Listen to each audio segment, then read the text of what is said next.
People.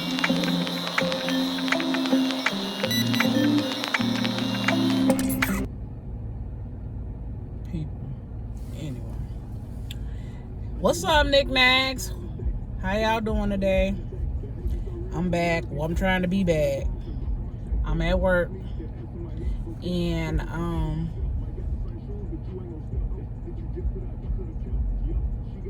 don't know. I just been going. I don't want to say I've been going through a lot, but I have. I really have. I've been going through a lot. I've been sick with a cold from my baby. Then I have that infection that I mentioned before. I mentioned it in my live. I mentioned it in my shorts, and then I mentioned it again one time. But anyway, I have an infection on my buttocks or my derriere, and it don't feel good. Okay. Anyway, I go to the doctor Wednesday about that. I'm not looking forward to that. I am, but I'm not, because I don't want him to make me be in pain. I don't want to be in pain because it hurt. Hurt to sit down, hurt to walk, all that type of stuff. It just hurt. Anyway, so I've been going, I won't say I've been going through a lot bad-wise. I just been going through a lot because I'm trying to change myself, and things is changing, and I'm accepting accountability, and I'm letting my emotions, what's the word? I'm letting my emotions come out, but I'm not blaming myself about the whatever it is that I'm, might be crying about or whatever, because it was something that I either had to do to survive, or I understand why it was done, So anyway, okay. A lot of y'all out here probably know about Peach McIntyre. She real popular on YouTube right now. She's the one who finally gave me the push and go to go ahead and do some of my YouTube videos and stuff like that, right? And she always talks about her trauma, and I'm like, she too consistent with what she says for it to be a lie, because a lot of people, want to say she's lying and this and that. But it's like, when a person is so consistent with what they're saying and they have not changed what they said in the last 2 or 3 years, then somewhere the truth is in there. That's the truth. I'm sorry. And anyway, she was saying about a week or more ago that your parents' trauma or your parents' story is your trauma and your story too.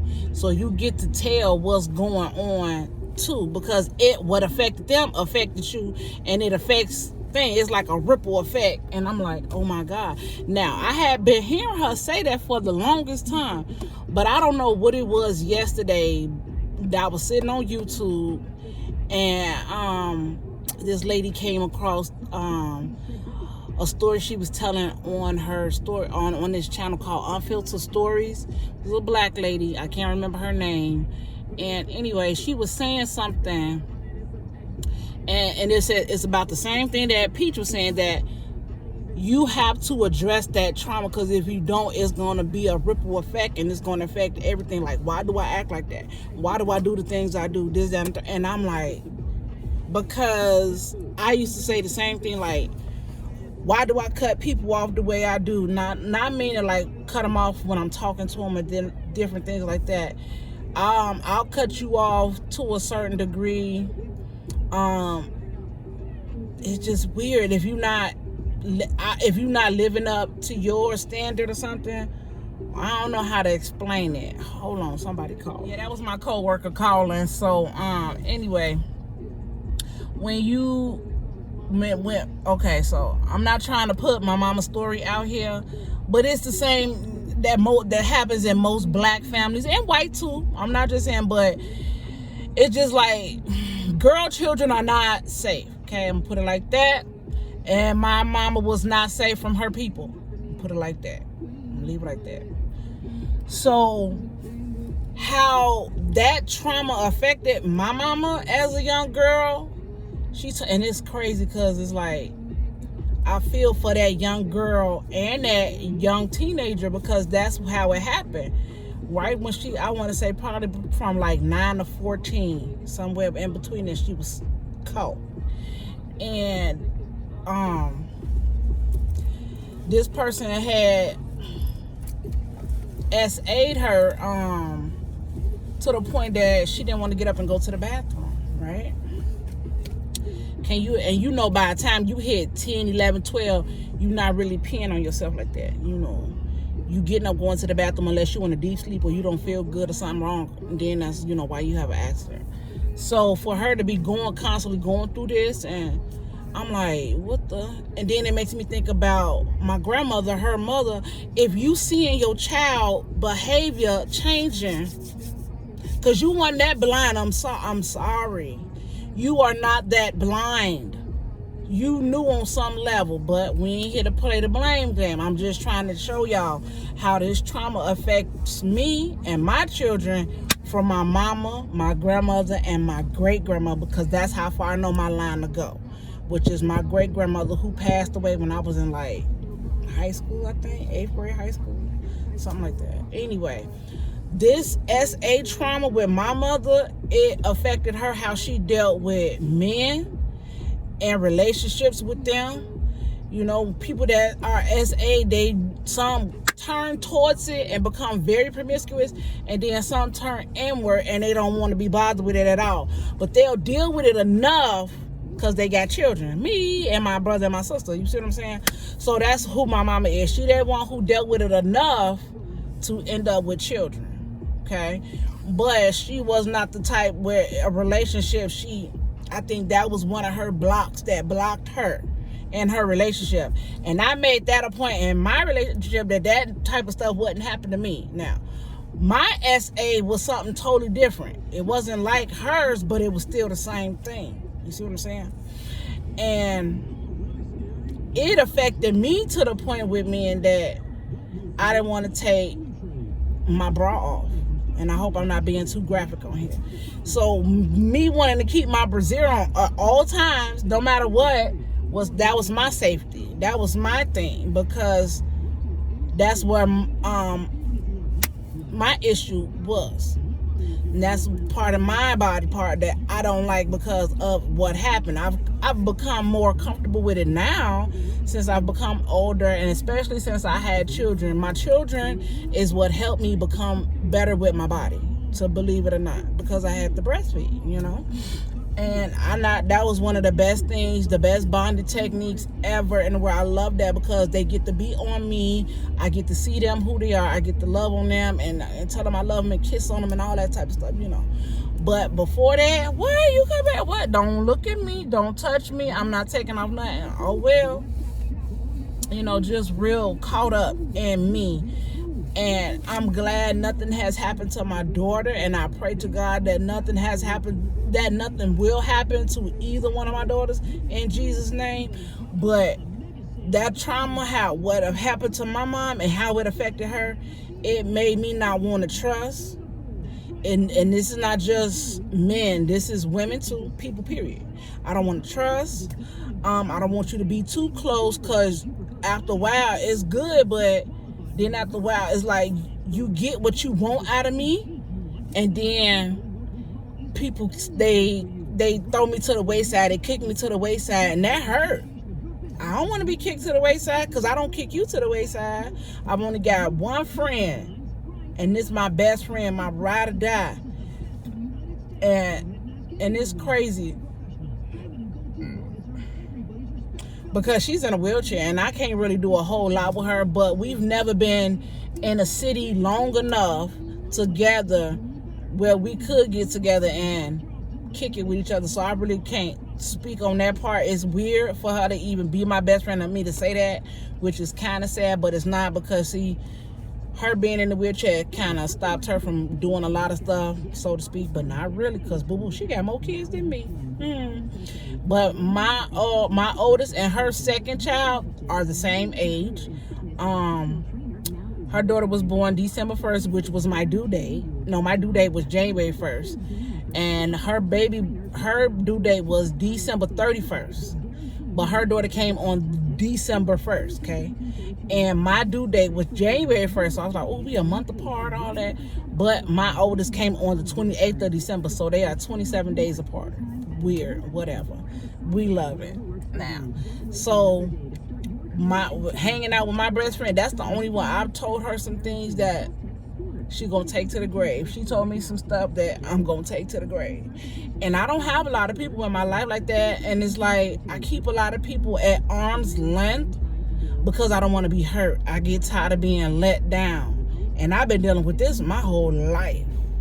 And it stems from my family, because I think I talked about this in one of my other videos. My family only wanted to come around if they could get something from us. If they could use my mama car, oh yeah, you can go too. If they could use, my mama could get this, oh yeah, you can go over there. So what you gonna bring? You gonna put in? What you gonna do this? You ain't gonna do that?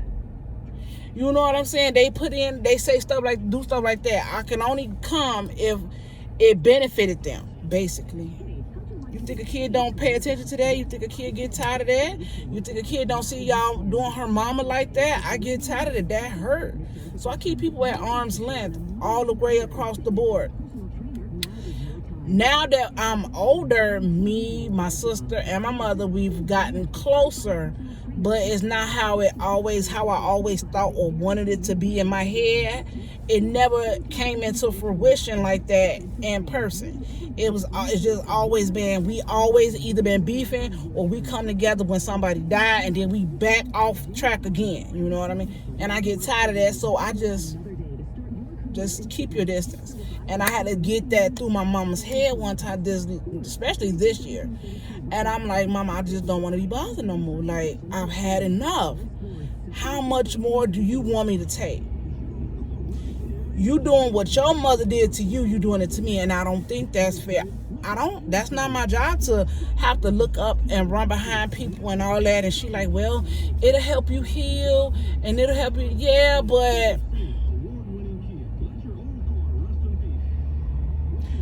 because this next move I'm about to make, I hope it does help me heal a little bit more within my family, because like I said, I am on a healing journey, and some things that I don't know, it's hard to put into words. That's why I'm trying to get this psychologist or this therapist so that I can put it in better words and explain it better to you, because I don't know how to really say it without just, saying it. It's like I want to put a technical term on it so that I can break it down for you and for me, because it's just like, I don't know, it's just a lot of emotions and thoughts and things is just coming, and they flood in my mind all the time. And sometimes I break down and cry, because it's just like, Lord, really? I put myself through that, or I dealt that, and then I'd be like, on the flip side, oh my God, I survived that. And it's just like, I don't know if I call this my grateful season or my thank you season or what, but I am both thankful and grateful, because I've been through a lot, but I've also come through a lot too in my short 41 years. I ain't get on here to cry, but it's just like, I'm thankful, because it's like, what the world? Some of the stuff that I put myself in, some of the situations I got myself in, I was like, how am I gonna get out of this? And God always seemed to like pull me out all the time. And I'm grateful for that, because do you know I could be dead right now? It's a couple of instances where I could be dead. Going places I ain't need to be, doing stuff I ain't need to be doing, all type of stuff, But I'm thankful that he kept me, And it's just like, that's what I say, I got so much going on, and then this is what now I remember what I want to say about the lady on the unfiltered stories. Your mind is a battlefield that you will not win. I'm like, you are so right. I fight in my head more than I fight anywhere else, because that's where I store everything. Emotions, hurt, hate, anger, all of that. To the point sometimes my brain don't cut off and let me go to sleep. And then I do my little puff pass so that I can go to sleep. But I want to get to the point where I can let that go, because I know that's one of my hindrances too. I'm not ashamed of nothing, but I want to be better. And it's just like, oh my God, like, Lord, what to do?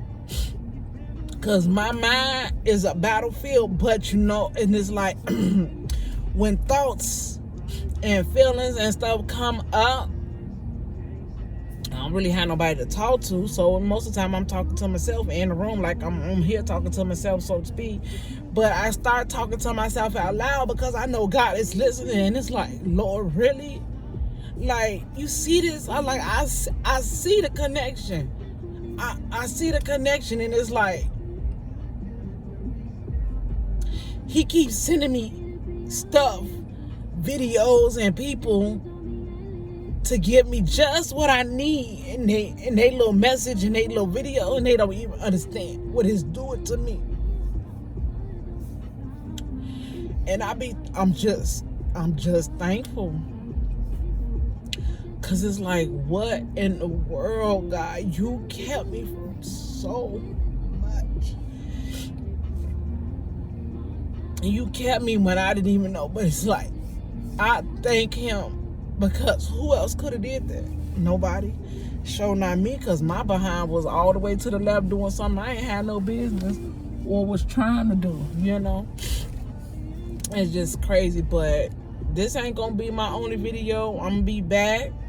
I'm going to try to get more into recording it as it come up. So if y'all see a lot of videos that's like 2, 3, and 5, 10 minutes, I'm crying. It's because I done had me a little revelation or a thought about something and stuff, and I'm gonna try to record it, because like I said in my other video, I was doubting myself and not listening to myself and listening to the devil in my head telling me, girl, ain't nobody gonna listen to you, ain't nobody gonna watch that, ain't nobody, and they might not, but you know what, like that lady said in that video,